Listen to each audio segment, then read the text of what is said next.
Well, good morning or good afternoon, everyone. I want to thank you so much for joining LSAC today for this candidate webinar.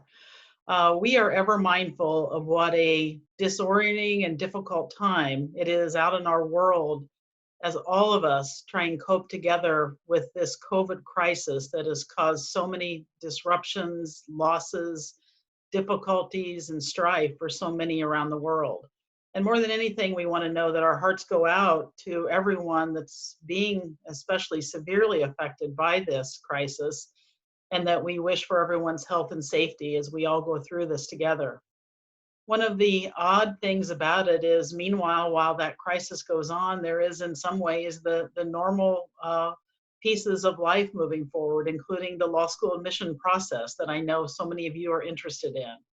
And so amid this time, we thought it would be helpful to do webinars with experts in law school admission so that you could ask questions and hear from them and understand directly how we are proceeding in this time. And more than anything, what I think we all want you to know is that this is unprecedented, but we have an amazing community that works very closely together. The law school admission deans and professionals, the deans of the law schools, and LSAC and all of its staff, and with all of you, to make sure that we keep this admission process strong and robust right now. Because this crisis, as so many crises do, point out how important the rule of law is and how much we need to keep society strong. So we want you to know that we will work hard to make sure your enrollment journeys continue. We want you in law school, and we want to help you, and we'll reach out to you in every way we can to make sure that's so. So with that introduction, I want to let you know that I'm really delighted to welcome today several panelists who have generously given of their time to help us today in understanding how things are going out in the schools and the admission process, and give you advice for how to negotiate this time. So let me welcome each of them, and then our plan is to pose several questions that will, I hope, get out a lot of information for you, and then also to open it up for some Q&A. And you'll notice there is a chat and a Q&A, and we will endeavor, even if we don't on air answer all those questions, we'll endeavor to get back to you on the questions you asked during this time or thereafter. So I'm really pleased to welcome today first Dean Danielle Conway, who joins us from Penn State, and I just couldn't be happier to have you here with us, Danielle. Thanks for joining us. Thanks, and to be clear, that's Penn State Dickinson Law. It sure is, absolutely, thank you. Spoken like a dean and an advocate, which I love. I also want to warmly welcome one of my colleagues at LSAC, Susan Krinsky. And Susan is a senior vice president at LSAC, and she's leading the candidate services area for us, in addition to a number of other things. She herself was an admission dean for many years, so has worked closely with candidates in that process, and is helping to make sure that we stay as responsive to candidates as possible. I also am very pleased today to welcome Maya Ramon, and she is very pleased to welcome her. Last time we were on the air, some of you wanted to make sure that we addressed the Canadian issues and questions that those of you in Canada have. And she's Assistant Dean of Students at Osgoode Hall Law School. And so I want to welcome you, Maya. So glad you're with us. Thanks, Kellye. Hi, everyone. You're welcome. And then I also am very pleased to have with us today one of our very leading admission dean professionals out in our community, and that is Mimi Huang, and she joins us as the Assistant Dean for Admission from Lewis and Clark Law School, which is out near Portland, Oregon. And so, Mimi, I want to welcome you and thank you so much for being with us today. Thank you. It's a pleasure. Wonderful. Well, what we thought we would do is begin with just a few questions, and I want to start with the first question for the panel, and that is just really to ask you all, and I'll begin with Danielle, what are the law schools doing right now to help candidates cope with this crisis, and what's some of your opening advice, Danielle, for candidates negotiating this enrollment process at this time? Absolutely. So first, I want to thank all the candidates for being here on this webinar. That is the most important thing you can do, is arm yourself with information. The second thing I want to say is that it is unprecedented how all of the law schools are working in tandem to protect the well-being and the health of prospective students. Many law schools, including our own, are investing in virtual experiences so that students don't have to come to campus, but can actually receive information about what that community would look like at that particular law school. As well, wonderful admissions professionals are doing targeted outreach to students, making sure that students have an actual person to speak with about their application. In addition to that, faculty and staff and administrators are also helping admissions professionals do this outreach so that students can feel confident that these law schools are taking their applications extraordinarily seriously. And then the last thing I will say is that we are looking at both large picture and granular ways to make your entry into law school as effortless as this pandemic can make it.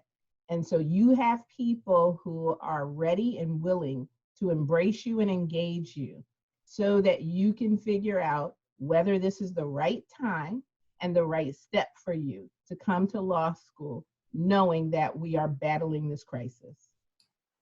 Thank you so much. I really appreciate those opening words, Dean Conway. Mimi, let me turn to you. You know, you're right there in the forefront as an admission dean and certainly in touch with the candidates and your colleagues around the country. What do you see happening? Well, in many ways, it's exactly like Dean Conway said. Really, we're just doing in many things that we always used to do in the same way. I mean, we're listening very, very closely to the concerns of our candidates, working with them individually, hearing their concerns, but also using a little bit of, creative ingenuity to help them problem solve and figure out whether or not this is the right thing for them at the right time. And really just trying to stay nimble and flexible and working with them to the maximum extent possible. Because again, as you said, we're all going through this together. This is something that we're all experiencing as a collective. And while there are nuances in everybody's personal individual situations, in many ways, we are in the same boat. We're excited to get back to work. We're excited to go to campus and excited to welcome our students back to campus. And to the extent that we can help facilitate that and help students feel confident and comfortable with their decision, we're going to do whatever we can. And I know LSAC is, doing that as well. So. Thank you, Mimi. I really appreciate that. And I think the point you make is so well taken that actually everyone's interest here is aligned in the same direction. We want candidates to be in law school at LSAC. All the deans do, the admission professionals, all the community. So we're all joined hands in trying to help that happen amid this pandemic. And I know one of the things that's hard about it, Maya, I just want to comment before I turn to you to hear about how things are going from your perspective in Canada, that one of the things I know I get asked a lot, and I see a lot of questions coming out, what will happen in June? What will happen in August? What will happen in September? I wish I could tell you. I'd probably buy lottery tickets for all, everyone if I could. We're all assessing this together. We're all, as you said, Danielle and Mimi both, we're in this together, and we all have to just stay nimble and do the best we can as we see where things go in our world as we respond to this pandemic. So thank you both for your opening comments. And Maya, I'd love to hear from you about your perspective now. Sure, thanks, Kellye. I think we're in Canada moving forward in almost the ordinary course. We're really fortunate that at my law school, at Osgoode Hall Law School, but I think at the majority of law schools in the country, we are able to do our work remotely and in almost identically the same way as we would be doing it as if we were sitting in our offices. So we continue to review applications, we continue to make offers, we continue to give good counsel to students, to candidates while they're making their choices, both in the midst of this cycle and in contemplation of next year's cycle. And so we haven't yet found a need to make any specific adjustments. Everyone seems to be able to be moving full steam ahead. That being said, if any applicant or candidate has an individualized concern, I have heard word from all of the law schools across the country that they will be responsive to those individualized concerns, whether it's making slight extensions to response deadlines,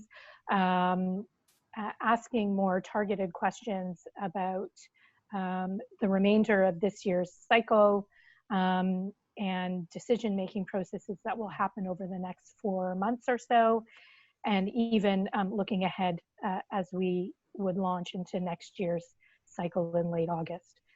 So I feel like we're actually in a good place to continue moving forward in as least as disruptive a way as possible, despite and in spite of all of the disruption that seems to be happening around us. I'm so happy to hear that. And I certainly hear those reports that it's been amazing how all the law schools in Canada and the US have moved to remote instruction, and that there's clearly some disruption from that, but students are in many ways enjoying those experiences. I'm myself teaching a law and leadership class at Villanova this term, and my students and I have been moving right along in that new format. So I really think it's a great credit to not only all the admission process, but our law schools generally, that everything's continuing so well and everyone's so focused on taking care of students and assuring a good experience. So thank you all three for making that so in your worlds, and we really appreciate that. We'll come back in a minute to more about what you recommend for candidates in this time. But before we do that, I want to turn to my colleague, Susan Krinsky, because Susan, you're right there at the vortex of a lot of candidate questions and a lot of changes as we've rolled out the new LSAC Flex option for the people who were registered in April. And so why don't you discuss for a minute some of the core questions you're hearing and what things look like from your perspective. Sure, thank you, and thank you everyone for being with us. Well, until late yesterday afternoon, the most popular question was, what's going to happen with the April test? Having answered that question, those questions have dropped off significantly. We are, of course, hearing a lot of questions, and I'm seeing them on the chat as well, about the June and July tests. As Kellye said, we don't know whether we will be able to deliver those tests in the traditional way, but I can assure everyone that we will have an option in both June and July, whether it is another online remote proctored option or whether things have moved to the point where we are able to give the test in very small groups at test centers, or maybe even on campuses. We don't know yet, but we are staying on top of the situation. And as soon as we're able to announce something, I promise you that we will. Of course, we're also getting a lot of questions now about the May LSAT Flex option. A lot of those questions are answered on our website. We've got a special frequently asked questions and answers section there. We are getting a lot of questions about how law schools are going to view the test. Obviously, that's up to any individual law school, but I can tell you that the law schools we've talked with, and we've talked with a lot, are very excited about this option. And so I can only assume they are going to be very happy to take these scores and provide them. The other category of questions, again, is about how schools are going to look at pass-fail grades for spring 2020. Again, it's going to be up to individual schools, but everything I am hearing is that schools understand that. At the law schools themselves, they've moved to different grading systems, and so they will be understanding and sympathetic, and nobody's going to be penalized because they've got pass-fail grades for spring of 2020.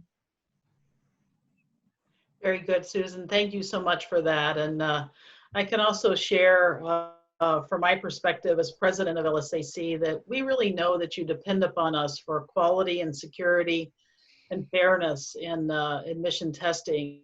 And for that reason, as we developed LSAC Flex, we wanted to make sure that the scoring was on the same scale, the 120 to 180, and that candidates could rely upon the same quality question types. And so there are 3 sections of the one of each, and our psychometricians have made sure that as they score those, that those are treated in the same way they've always been, and that those scores are valid and reliable in the same way that they've always been. So certainly from that standpoint, we expect law schools to look very favorably upon this option as one factor in their whole holistic admission process.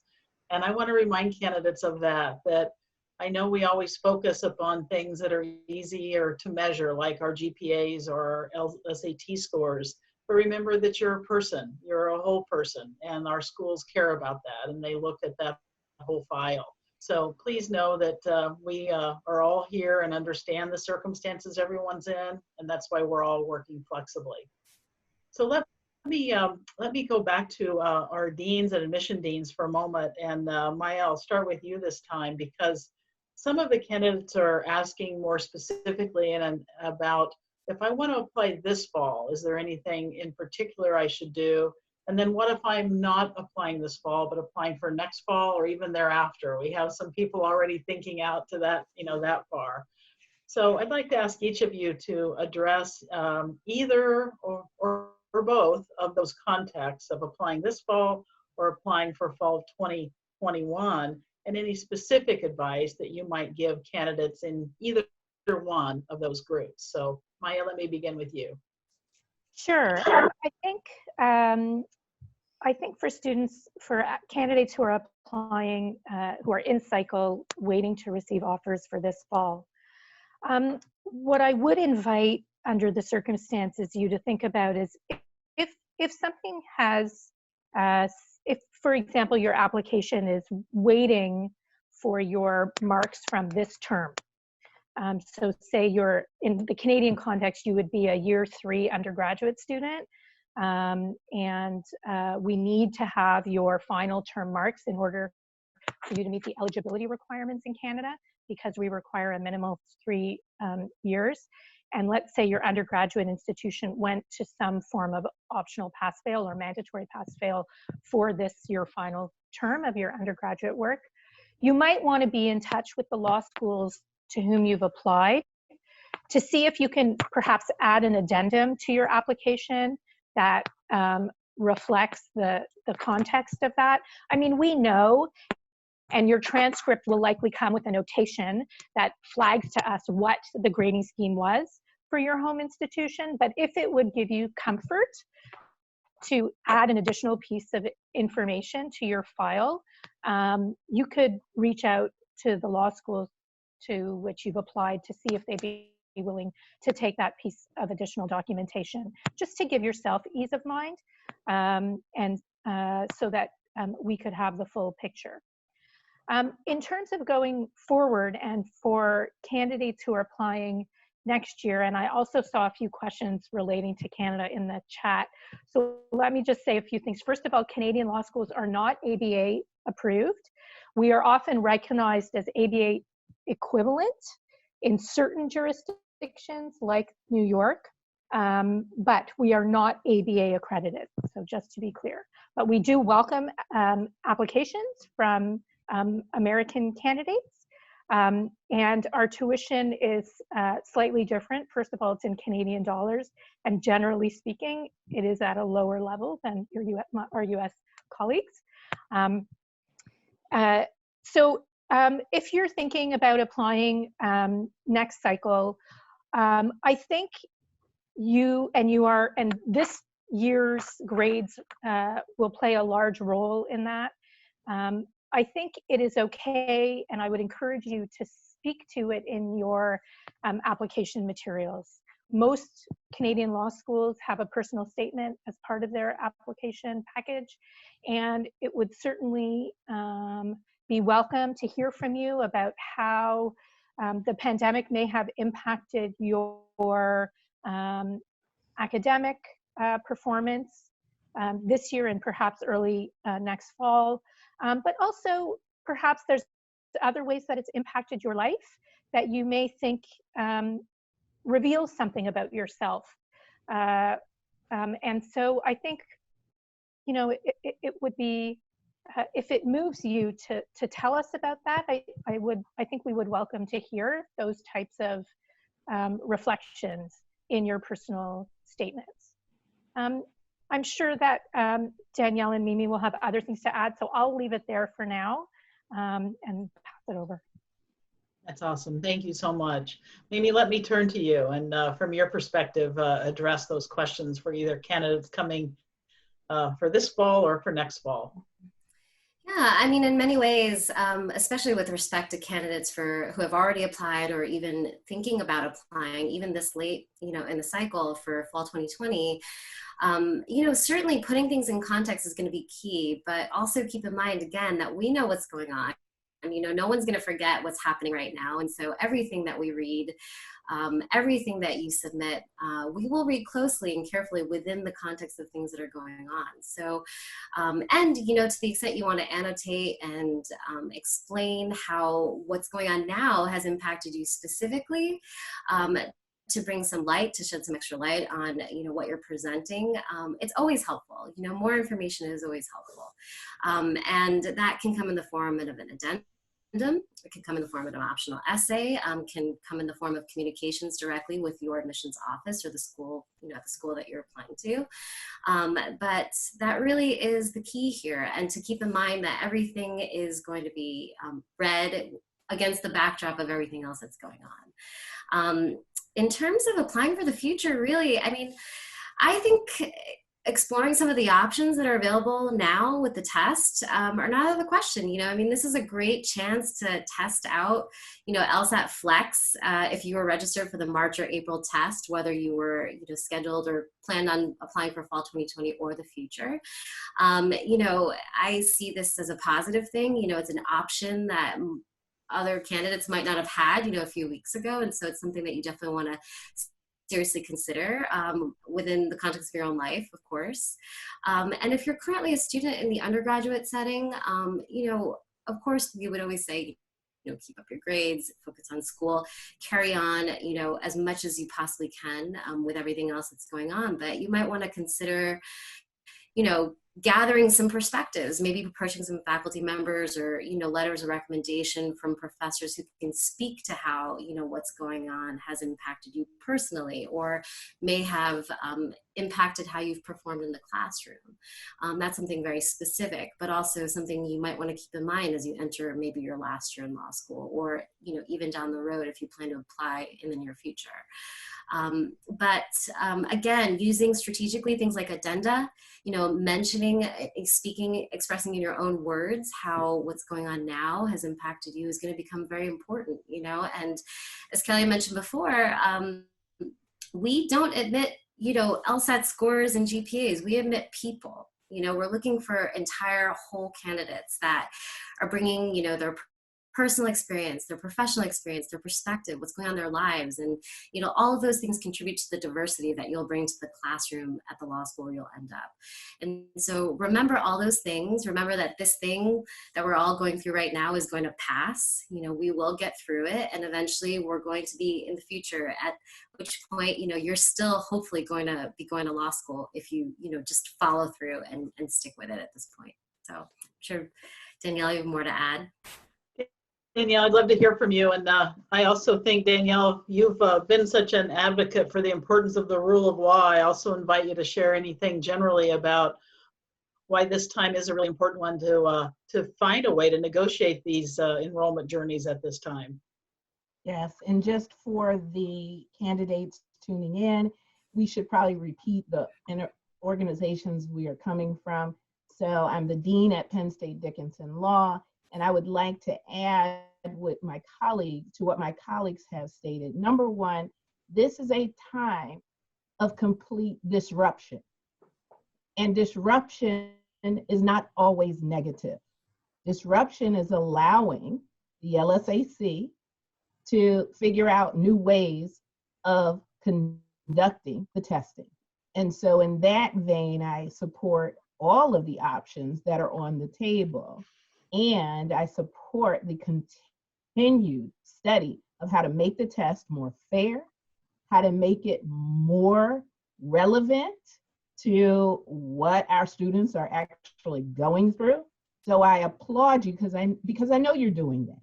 Now, with respect to admissions, absolutely, we want you in law school, but we want you in law school with the ability to complete this program of instruction. And so that's why the test is important. And we want you to have a great experience. So we need you to work with us in figuring out these solutions step by step to this disruption that we're dealing with. Now, how do we look at it? And let me give some advice. If you are planning to enter law school in fall 2021, let me give you the best advice. Apply early. When we look at our applicants, it is so much better to look at the applicants earlier in the phase of admission than at the end of it. So I would apply early, even if you have not taken the LSAT Flex, the LSAT, the GRE, whatever test, apply early. That gives us the best look at an applicant in the cycle. It helps with figuring out the kind of scholarship award that might be available. It helps with a ton of things. Now, for those who are in the fall 2020 cycle, take the test, the Flex test, get used to it, but also know that we are dealing with waves of admission deferrals. So there are all kinds of opportunities for those in the fall 2020 cycle to take advantage of admission. So those are two specific recommendations I have for you, knowing that we are dealing with disruption. Thank you very much, Dean Conway. And that's such an important point. You know, I see flashing, a number of questions about, exactly what will LSAC do in the, the June test, the August test. I want to again say that we have to all stay nimble and see what our world permits us to do out in the field. We can certainly tell you, as Susan Krinsky noted before, that we'll make sure you have an option to take this test. And we work very hard to come up with a very valid and reliable option for you to do that in May. I want to turn to Susan again now because I know that candidates, of course, have a lot of questions that they're asking around things like scoring and whether the LSAT Flex would be available beyond May if this crisis continues. And I know you've referred everyone to our website. There's an FAQ there. Not surprisingly, a lot of candidates just can't know enough about scoring. So, Susan, anything else that you can share at this time for candidates? Yeah, the only thing I can say for sure about scoring, because I am not a psychometrician, our psychometricians and assessment scientists are the ones who do the scoring. What I can say for sure is that the scoring will be on the 120 to 180 scale. Percentiles will be provided. You as a test taker will receive that information, and the law schools will receive that information.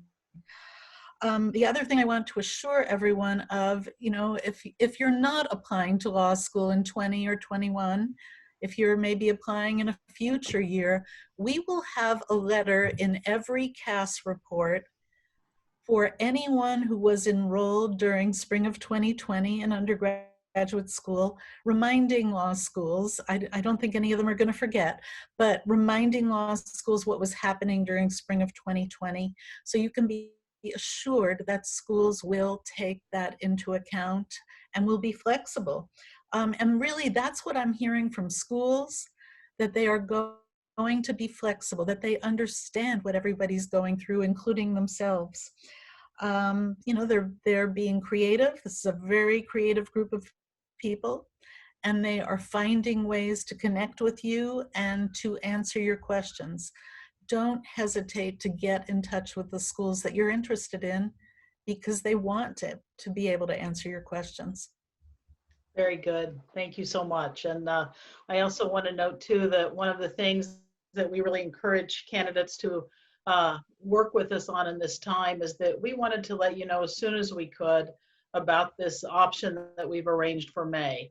One option we would have had is to, you know, try and have every little detail worked out before we announced it.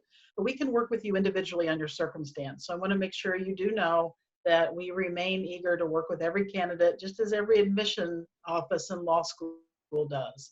So please reach out individually, and we will make sure that together with the schools, we take care of helping ease the journey that you have for enrollment. Now, we have a few other questions that we want to get to today.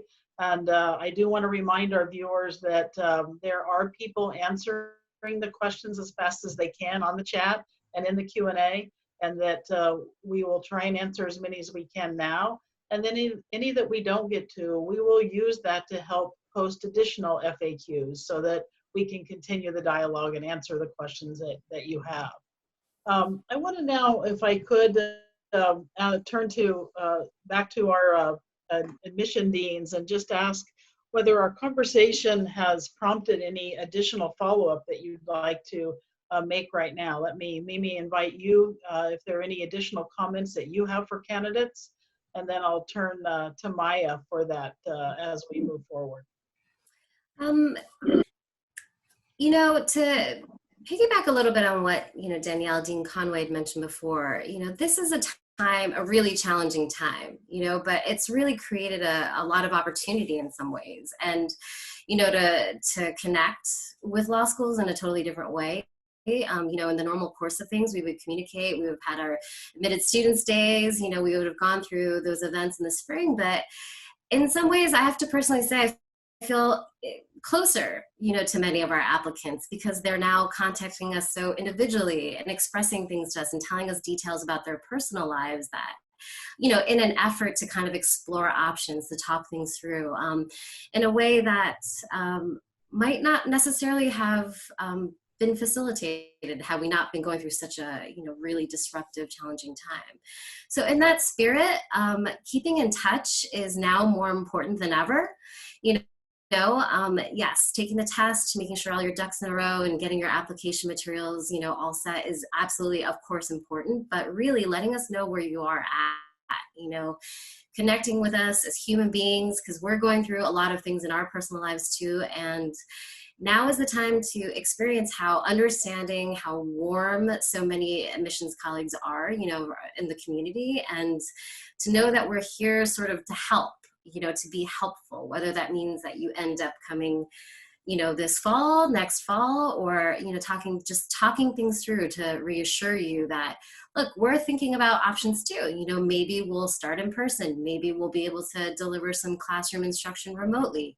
But, you know, it's really important to just stay in touch, especially with the schools that you're seriously considering, just so they know where you stand, so you can plan, so we can plan, and to keep an open mind too, and to be understanding, because everybody is going through so much right now, both in their personal, professional, home lives. You know, I'm working from my kitchen, you know, in a makeshift sort of office, and we know you're going through things too. You know, so really always keep that in mind, and you know, give yourself room to forgive yourself for the things that you feel like you can't figure out, and, you know, reach out and avail yourself of all the resources that we're providing for you, and also be, you know, try to be caring and understanding about others too, as we try to figure things out ourselves. Kellye, I saw some questions about granular details, if I can just go through the list I have. So some people are asking about extended application deadlines. Check. Yes, we are doing that. Some are asking about whether there is assistance with reactivating prior canceled LSAT scores. Yes, check. Some are asking about deposits, whether they can put down multiple deposits. The answer is you can, and there's something called an overlap report. And we monitor that overlap report, and we reach out to you because we want you to consider our specific law schools. So you can do that. Others who are dealing with financial hardship are asking, can we send in commitment letters in lieu of financial deposits? The answer is you call the admissions professional, and absolutely, many of them have processes for evaluating whether you can just sign a commitment letter versus handing in a deposit. Other schools, including our law school, are matching you with alumni who actually went through the 2008 recession and getting real specific tips about how to navigate this kind of crisis. So there are actual responses that are coming from not just this law school, other law schools, to help you navigate this pandemic. Very good. Thank you so much. And we do also have on the line a lot of people that are wanting, to hear information about how the schools proceed generally with law school admission. And our webinar today is designed to speak overall to all aspects of the admission process for those applying for fall and also those thinking of applying for next fall. And so some of the questions that we have coming in are asking about how schools think about the relative weight of things like work experience and other degrees. And so I want to ask both Maya and Mimi to also speak just to the way that schools generally think about the admission process. And I also see, as always, a lot of questions about, do schools welcome everyone? Are you committed to diversity? And I know that you are, but I invite you to speak to that also. And so Maya, let me turn to you and then to Mimi to address those concerns that our viewers have. Sure. So, I mean, generally speaking, I think law schools, and certainly the Canadian law schools, take a holistic approach to reviewing applications. The LSAT is a common denominator and an eligibility requirement. That being said, the other aspects of the application are as weighty and as important. And so how you advocate for yourself, describe yourself, reflect on your personal life experiences, and why you want to go to law school and join the legal profession, as demonstrated in your personal statement, is integrally important to your application. Letting us know if you've come from a systemically disadvantaged community is really important to us, being able to look at all of the elements of your application in context. And so through that holistic approach, we strive to admit a class of diverse life experiences, diverse points of view, to make the learning environment as interesting and exciting for everyone as possible, and to ensure that down the road the legal profession is reflective of that diversity across society. I also saw a bunch of questions that asked about what learning might be like next fall in law school. And I think, and I'm afraid to say we don't know yet,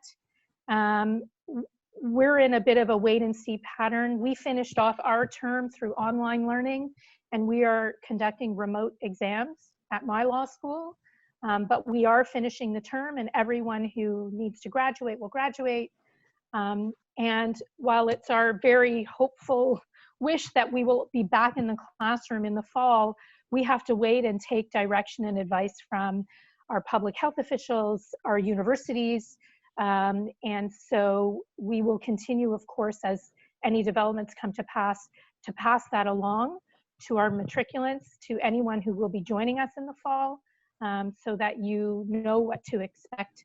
And as soon as we have that information available, we would pass it on. In the meantime, our offices are open, and while we may not be able to meet with you in person, we are still available for phone calls and Zoom chats and email exchanges. So if you have any specific questions for any of our specific law schools, please contact our admissions offices, and our staff are at the ready to be able to answer all of your questions. Very good. Thank you. Mimi?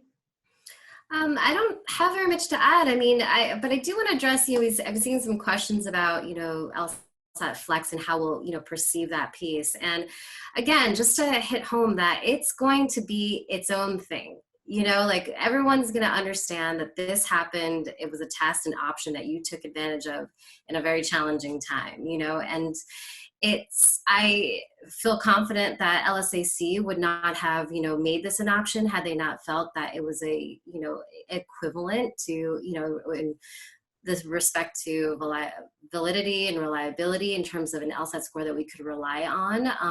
So I want to reassure candidates they shouldn't worry about that. If they are thinking about proceeding with a fall 2020 application, by all means, take advantage of the options that's in front of you.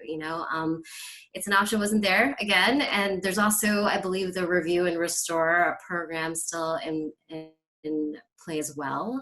And so really availing yourself of them is key if you really do feel and see yourself in a law school this fall. I don't know if to go on, but really, I mean, again, everything will be taken into context. So, very good. Thank you so much.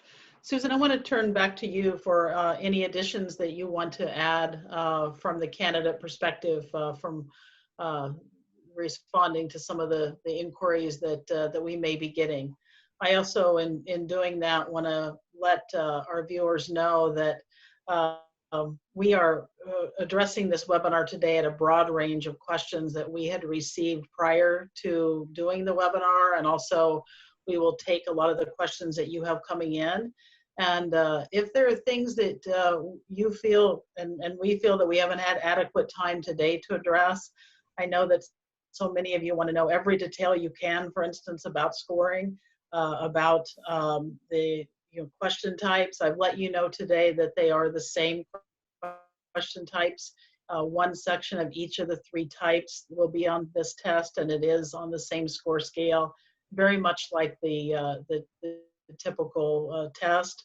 But that's something that I want to make sure you know, that if there are things that we're not able to answer here or that we don't have time for, we can set up another webinar designed to address just LSAT Flex so that we can get more information out to all of you.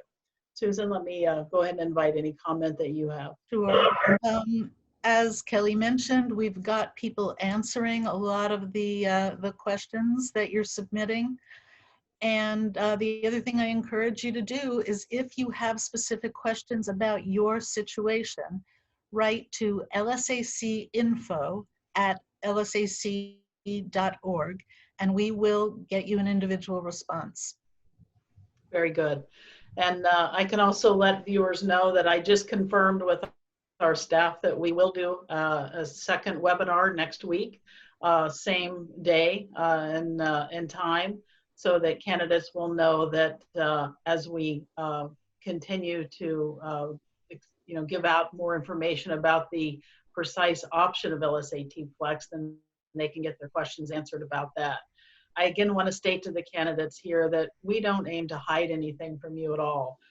This is a very fast-moving situation, as both Dean Conway and the other deans today have shared.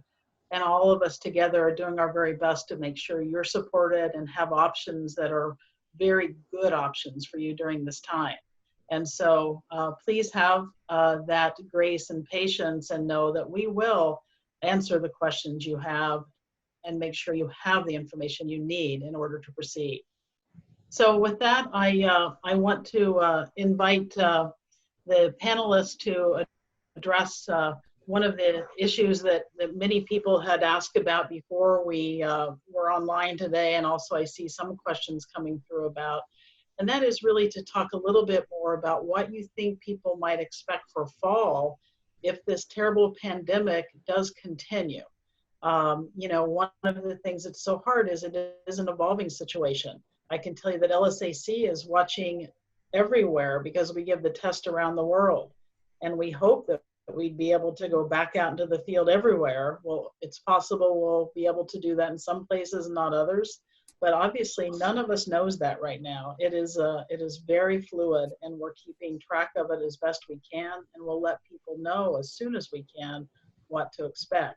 But I know that does cause anxiety about what candidates might experience on campus next fall if this continues. So I want to invite our guest today from the law schools, Dean Conway first, to share any thoughts she has about that question. Certainly. So I'll preface my comments with having 27 years of military experience, you tabletop exercises to try to take advantage of numerous scenarios. So you can rest assured that we are looking at the numerous scenarios that are before us. That includes having a resident class in the fall, but it also includes the potential that this goes through the fall semester and having an online class in the fall. We have created our own teaching workshops. We have created our own curriculum that can be pushed forward in that kind of environment. We're also looking at grading in this environment because it might be that we extend credit, no credit if we have a fall class that is having an online experience. As well, we're tabletopping exercises of how law schools in various regions can work together. I know that students are thinking about going to law schools closer to home, and that may be the right decision for certain people. But I think there's also an opportunity to be in places where there are no coronavirus hotspots, where the spread has been contained. And those might be important questions for applicants to ask themselves. Where should they be in law school? Thinking about the intersection of geography, a good legal education, and distance from a hotspot. So we are tabletopping these exercises at Penn State Dickinson Law, and I know that they're happening at other law schools. Very good, thank you. Maya? Yeah, I think I spoke to this a bit earlier, so I don't want to take up a lot of time, but I just will reiterate that we're in a bit of a holding pattern. We've learned some things from how we finished off this term in terms of delivering online content. And I think that our faculty and deans will come together early in the summer months to revisit in the event of the possibility of having to continue online learning, to revisit best practices and what things worked and didn't work this term, so that we can, if we did need to start the fall term with remote learning, we are doing so in an informed way, in a student-centered and student-centric way. I also just want to pop in, I know a lot of questions are being asked about how the schools will consider the LSAT flex. And I mean, I think Susan said that the scores are going to be reported to us on the same scale that a regular LSAT will be reported. And so that is, at least my initial thinking is, we will look at it with the score that LSAC provides us with in context. So understanding that if you wrote during months that LSAT Flex was offered, that the writing environment was different. So it's just contextualized, but the score is the score, and that is what we would that we will consider the score as it is reported to us by LSAC. I'm not sure if that's entirely responsive to the very many questions about that on the chat, but that's at least my initial take on it. That's great. Thank you so much. And that makes complete sense to us in terms of we wanted to make sure that this was something that had the same powerful predictive value as our what we've always been known for. Thank you very much for that. Mimi, anything from your perspective about how Lewis and Clark Law School is thinking about the fall? Yeah, in many ways, it's similar, I think, to Maya and Danielle's institutions in that we really are trying to capitalize on the chance now to finish out our semester, delivering exams remotely. But what can we learn from how we did that? You know, what can we learn from, you know, delivering classes and now using completely remote exam systems that we might be able to improve for next year? You know, for all we know, this could be a real sea change for my institution. You know, although we really want, you know, and expect fully that we'll continue, you know, hopefully in the fall, you know, with in person, but maybe this means permanently delivering some of our great courses online remotely because we have these systems now, we have these templates in place. And so really, I see this as a positive, even though, you know, the wave of, you know, the incident that kind of brought it all on isn't great. You know, it's something that's really been really challenging. Again, it's created a real, you know, forces to think outside the box in many ways. And I know a lot of faculty members have gotten very creative using breakout rooms and chats and polls and becoming very much more interactive with their courses, their classes.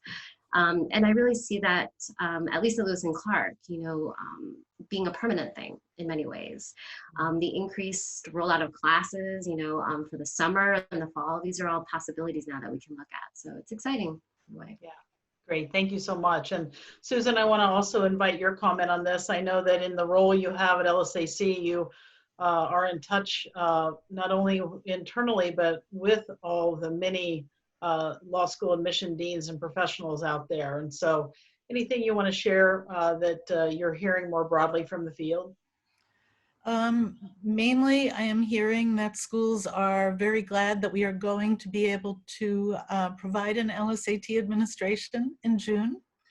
And they're excited about the new format and that we were able to get things moving so quickly. You know, as Mimi just said, you know, this turned out to be an opportunity to do something that we probably really wanted to do, which was rethink the LSAT and rethink how we deliver it. And that's what's happening and will continue to happen. I really appreciate that. And that is one thing that I've often said, you know, never waste a crisis, right? And there's certainly a lot of difficult things from this one, but it also has, I think, helped many of us think about different modes of delivering education, different modes of delivering assessment. And that's something that we and all of legal education remain committed to. And I want to make sure the candidates know that. You know, we certainly intend, as we see where things go, to make sure that there is an option if the pandemic continues to restrict travel and gatherings. If it permits some travel and smaller gatherings, we certainly intend to proceed that way and offering the test as well. And so I think it is vital that all the candidates know that what we're trying to do together is to make sure that amid a very fluid and difficult circumstance, we're giving you the options to continue your enrollment journey because we want you to do that. And we will continue to work together to provide the support you need. We'll continue to work together to provide you the information that you need. And I know it's a stressful time for everyone. Law school application process is stressful itself, and having it happen during something as extreme as this pandemic makes it all the more so. I was told yesterday in a webinar that amid a crisis, one of the best things we can all do is just try and do the next right thing that we may not be able to see all the way down the road. We may not have every bit of information we need, but if we continue to do the next right thing, a lot will be well. So I think that as we close today, I want to invite any of our panelists to share any closing thoughts. But I will look forward to returning next week to share further information with candidates. And I want to really thank the panelists as they offer any concluding words they have for being with us today. They are awesome leaders for legal education, and it was wonderful amid all you have to do to take the time today to be here and to share your perspectives. Dean Conway, I'll begin with you, and I don't want anyone to feel obligated, but if there is anything you'd like to share, I want to invite that. Well, I want to thank everyone for attending and for participating, and I know that the questions will elucidate wonderful fodder for us to answer, and I know that LSAC will do that. So thank you, Kellye Testy. Absolutely. Mimi.